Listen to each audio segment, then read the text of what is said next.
കണ്ണൂർ നഗരത്തിലെ അതികഠിനമായ ഗതാഗതക്കുരുക്കിന് പരിഹാരമായി കഴിഞ്ഞ സർക്കാരിന്റെ കാലത്ത് ആവിഷ്കരിച്ച മേലെ ചൊവ്വ മേൽപ്പാല നിർമ്മാണ പദ്ധതി ഉപേക്ഷിക്കാൻ ആലോചന. എംഎൽഎ ടി.ഒ. മോഹനന്റെ നേതൃത്വത്തിൽ വിളിച്ചു ചേർത്ത യോഗത്തിൽ പാലം അശാസ്ത്രീയമാണെന്ന് നാട്ടുകാരും വ്യാപാരികളും ആശങ്ക ഉയർത്തിയിരുന്നു. സ്ഥലം സന്ദർശിച്ച ടി.ഒ. മോഹനൻ എംഎൽഎ അന്തിമ തീരുമാനമുണ്ടാകുന്നതുവരെ നിർമ്മാണം നിർത്തിവെക്കാൻ നിർദ്ദേശിച്ചു. കണ്ണൂരിൽ നിന്നും തലശ്ശേരിയിലേക്കും മട്ടന്നൂരിലേക്കും വാഹനങ്ങൾ പോകുമ്പോൾ ഉണ്ടാകുന്ന വലിയ ഗതാഗതക്കുരുക്ക് ഒഴിവാക്കാൻ വേണ്ടിയാണ് LDF സർക്കാർ മേലെ ചൊവ്വ മേൽപ്പാലം വിഭാവനം ചെയ്യുന്നത്. ഇതിന്റെ അടിസ്ഥാനത്തിൽ സർക്കാർ ഭൂമി ഏറ്റെടുത്തു, കെട്ടിടങ്ങൾ പൊളിച്ചു, കരാർ കിട്ടിയ ഊരാളുങ്കൽ ലേബർ കോൺട്രാക്ട് സൊസൈറ്റി നിർമ്മാണ ജോലികളും തുടങ്ങി. ഈ സമയത്താണ് സർക്കാർ മാറുന്നത്, ജനപ്രതിനിധികൾ മാറിയത്. ഇതോടെയാണ് UDF തുടക്കം മുതൽ അശാസ്ത്രീയമെന്നും അപ്രായോഗികമെന്നും പറഞ്ഞ് എതിർത്തിരുന്ന പദ്ധതി ഉപേക്ഷിക്കാൻ തന്നെയുള്ള നീക്കം തുടങ്ങുന്നത്. 2 വർഷം മുമ്പാണ് മേലെ ചൊവ്വ മേൽപ്പാലം പ്രവൃത്തി ആരംഭിച്ചത്. ഡ്രൈനേജ് പ്രവൃത്തി ഉൾപ്പെടെ നടന്നു കഴിഞ്ഞു. പാലം പ്രവൃത്തിയിലേക്കാണ് ഇനി കടക്കേണ്ടത്. നിർമ്മാണം അടുത്ത വർഷത്തോടെ പൂർത്തീകരിക്കുകയായിരുന്നു ലക്ഷ്യം. പദ്ധതിയെ നേരത്തെ തന്നെ UDF എതിർത്തിരുന്നു. ഭരണമാറ്റം കൂടി വന്നതോടെ പദ്ധതി പാടെ ഉപേക്ഷിക്കാനുള്ള നീക്കത്തിലേക്കാണ് ഇപ്പോൾ കടക്കുന്നത്.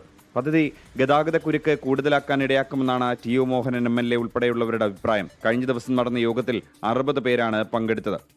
പ്രവൃത്തി നിർത്തിവെക്കാനൊന്നും പറഞ്ഞിട്ടില്ല. അവിടെ ഫയലിംഗ് ഉൾപ്പെടെയുള്ള കാര്യങ്ങൾ ചർച്ചകൾക്ക് ശേഷം മതിയെന്നും ബാക്കിയുള്ള നിർമ്മാണ പ്രവൃത്തികളും ടാറിംഗ് ഉൾപ്പെടെയുള്ള കാര്യങ്ങൾ അത് സ്പീഡായിട്ട് തന്നെ ചെയ്യണം എന്നുള്ളതാണ് ഇന്ന് അവിടെ ഉള്ള ആളുകളോട് സൂചിപ്പിച്ചത്.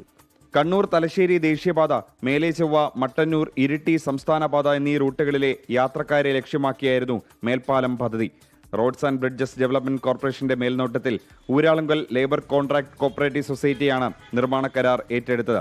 ചൊവ്വ ഹയർ സെക്കൻഡറി സ്കൂളിന് മുന്നിൽ നിന്ന് തുടങ്ങി ചൊവ്വ ശിവക്ഷേത്രത്തിന്റെ മുൻഭാഗം കിഴക്കേനട റോഡ് വരെയുള്ള മേൽപ്പാലം 424 മീറ്റർ നീളത്തിലും 24 മീറ്റർ വീതിയിലുമായിരുന്നു നിർമ്മിക്കേണ്ടത്. ചൊവ്വ ഹയർ സെക്കൻഡറി സ്കൂൾ പരിസരം മുതൽ മട്ടന്നൂർ റോഡ് ജംഗ്ഷൻ വരെ ദേശീയപാതയുടെ വടക്ക് ഭാഗത്തുള്ള 100ഓളം വ്യാപാര സ്ഥാപനങ്ങൾ ഉൾപ്പെടുന്ന കെട്ടിടങ്ങൾ പദ്ധതിക്കായി പൊളിച്ചു മാറ്റിയിരുന്നു. 2023 ഒക്ടോബറിലാണ് കിഫ്ബി പുതിയ മേൽപ്പാലത്തിന് സാമ്പത്തിക അനുമതി നൽകിയത്. തുടർന്ന് 31.98 കോടിയുടെ സാങ്കേതിക അനുമതിയും ലഭിച്ചു. മേലെ ചൊവ്വ ജംഗ്ഷനിൽ അടിപ്പാത നിർമ്മിക്കാനായിരുന്നു ആദ്യം തീരുമാനിച്ചത്. എന്നാൽ ജല അതോറിറ്റിയുടെ മേലെ ചൊവ്വയിലെ ജലസംഭരണിയിൽ നിന്നും കണ്ണൂർ നഗരത്തിലേക്ക് പോകുന്ന പ്രധാന പൈപ്പുകൾ മാറ്റി സ്ഥാപിക്കേണ്ടി വരുമെന്ന സാങ്കേതിക പ്രശ്നം മൂലമാണ് പദ്ധതി മാറ്റി മേൽപ്പാലം നിർമ്മിക്കാൻ തീരുമാനിച്ചത്. നാട്ടുകാർ ഉന്നയിച്ച ആശങ്കകളെല്ലാം മന്ത്രി വിളിച്ചു ചേർക്കുന്ന ഉന്നതതല യോഗത്തിൽ ഉന്നയിക്കും. പദ്ധതിയുടെ കാര്യത്തിൽ പുനഃപരിശോധന ആവശ്യമാണെങ്കിൽ അക്കാര്യം മന്ത്രിയുടെ ശ്രദ്ധയിൽ കൊണ്ടുവരും. എല്ലാ പണികളും ഇവർ തുടങ്ങി വെച്ചു എന്നതല്ലാണ്ട് പൂർത്തീകരിച്ചിട്ടില്ല. എല്ലാം ഞങ്ങൾക്ക് അറിയുന്നതാണ്. പുതിയ ടെക്നോളജി പ്രകാരം ചെയ്തോളും, നിങ്ങൾ ഇതിനാരും എതിർക്കണമെന്ന് വെച്ചില്ല. രാഷ്ട്രീയ പാർട്ടീൻ്റെ കുറച്ച് ആൾക്കാരുടെ സ്വാർത്ഥ താല്പര്യത്തിന് വേണ്ടി മാത്രം ഉണ്ടാക്കിയ ഒരു പദ്ധതിയായിട്ടാണ് നമുക്കിപ്പോൾ കാണാൻ കഴിയും. എന്നാൽ പദ്ധതി ഉപേക്ഷിക്കാനുള്ള നീക്കത്തിനെതിരെ CPM രംഗത്തെത്തിയിട്ടുണ്ട്. ഉപേക്ഷിച്ചാൽ സമരത്തിലേക്ക് കടക്കാനാണ് CPM ആലോചന. പദ്ധതിക്ക് എന്തെങ്കിലും കുഴപ്പങ്ങളോ അശാസ്ത്രീയതയോ ഉണ്ടെങ്കിൽ അത് പരിഹരിക്കണം. പരിഹരിച്ചേ മുന്നോട്ട് പോകാവൂ. അല്ലാതെ തുടക്കം മുതൽ എതിർത്തിരുന്നു എന്ന ഒറ്റ കാരണം മാത്രം കൊണ്ട് പദ്ധതി ഉപേക്ഷിക്കരുത്.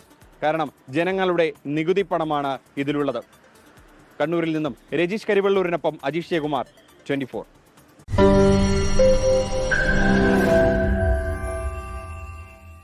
ലോകത്തെവിടെയായാലും ഏത് സമയത്തും 24 വാർത്തകളും ഓഗ്മെന്റഡ് റിയാലിറ്റി പാക്കേജുകളും എക്സ്പ്ലെയിനറുകളും വിശദമായി കാണാൻ ഞങ്ങളുടെ YouTube ചാനൽ നിങ്ങൾക്ക് സബ്സ്ക്രൈബ് ചെയ്യാം.